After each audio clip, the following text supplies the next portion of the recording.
जंगल के बीचों बीच एक छोटा सा गांव था जहां मीरा नाम की छोटी बच्ची रहती थी। मीरा रंगीन घरों और खुशहाल लोगों के दरमियान पले बड़ी थी। वो हर रोज जंगल में जाती, दरख्तों से बातें करती और परिंदों के साथ गाती थी। एक रात जब चांद आसमान पर चमक रहा था, मीरा बाहर खेल रही थी। अचानक इसने आसमान से एक चमकता हुआ सितारा गिरते हुए देखा। वो तेजी से दौड़ी और उसे तलाश करने लगी। घने दरख्तों के नीचे उसने एक छोटे से पत्थर को देखा जो चमक रहा था। ये वही गिरता हुआ सितारा था। मीरा ने पत्थर उठाया और उसे घर ले गई। वो उसे अपने सरहाने के नीचे रख कर सो गई। अगले दिन जब वो उठी तो उसे यकीन नहीं आया जो उसने देखा। इसका कमरा फूलों और पत्तियों से सजा हुआ था और हवा में महकते हुए फूलों की खुशबू थी। इस पत्थर में वाकई जादू था। मीरा ने पत्थर को अपनी जेब में रखा और जंगल की तरफ दौड़ी। वो चाहती थी कि सबको बताए कि इसके पास जादू का पत्थर है। जंगल में उसने अपने दोस्त बिल्लू तोते को देखा जो उदास नजर आ रहा था। बिल्लू, क्या हुआ? मीरा ने पूछा। मैं बहुत उदास हूँ, बिल्लू बोला।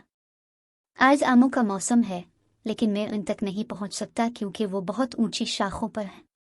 मीरा नाम ने मुस्कुराया और अपनी जेब से जादू का पत्थर निकाला। इसने पत्थर को चूमा और बोली, चांद का जादू, मुझे मदद कीजिए।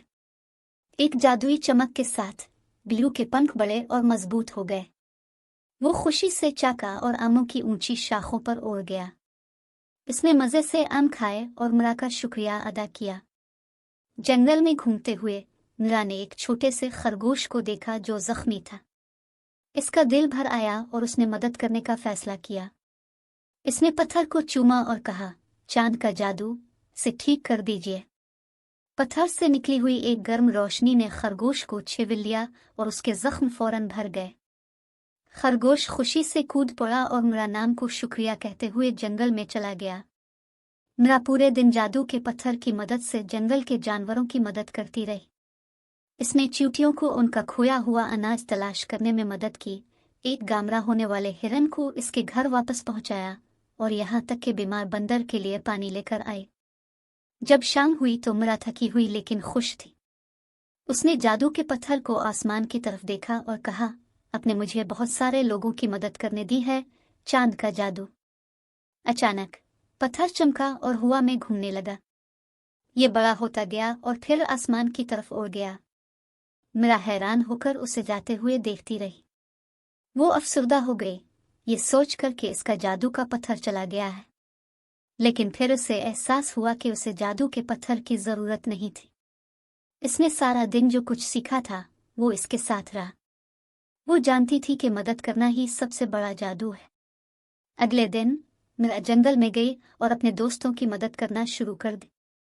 उसने बिल्लू को ऊंचे दरख्तों से फल तोड़ने में मदद की, जख्मी परिंदों के लिए घोंसले बनाए और जंगल को साफ सुथरा रखने में मदद की। जंगल के तमाम जानवर मीरा नाम से प्यार करते थे क्योंकि वो हमेशा उनकी मदद करती थी। वो हर रोज नए दोस्त बनाए और जंगल को एक बेहतर जगह बनाने में मदद की। सालों बाद मीरा बड़ी हो गई और गांव की एक अक्लमंद और मेहरबान लीडर बन गई। उसने गांव वालों को जंगल की हिफाजत करने और इसमें रहने वाले जानवरों का ख्याल रखने की अहमियत सिखाई। और ये सब इस छोटी सी लड़की की वजह से हुआ जिसने सीखा था कि जादू की ताकत किसी पत्थर में नहीं बल्कि मदद करने की ख्वाहिश में होती है।